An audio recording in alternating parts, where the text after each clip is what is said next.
Alors je me trouve ici devant les solutions Theos, notamment la solution Theos Manage.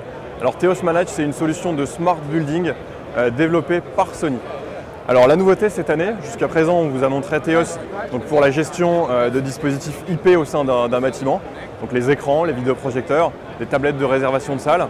Cette année on démontre donc l'intégration à Theos Manage de dispositifs tels que du DALI, du KNX pour piloter l'ensemble en fait du bâtiment.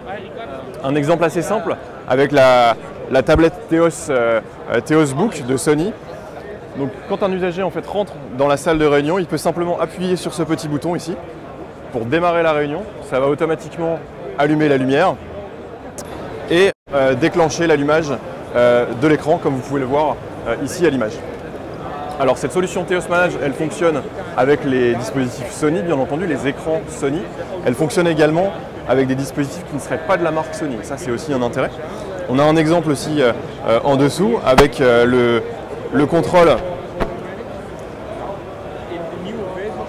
toujours de la lampe, mais aussi d'un vidéoprojecteur. Un projecteur qui normalement n'embarque pas d'intelligence. Il y a donc le player Theos, le Theos Player, qui permet en fait d'embarquer toute cette intelligence Theos pour rendre compatible non seulement les vidéoprojecteurs Sony, mais tout autre dispositif qui ne serait pas de la marque Sony, que ce soit des écrans ou des vidéoprojecteurs. Une nouveauté également cette année, la gamme Theos Set-Off avec un capteur que vous voyez ici, qui est toujours à l'état de prototype, qui sera lancé sur la deuxième moitié de l'année 2019.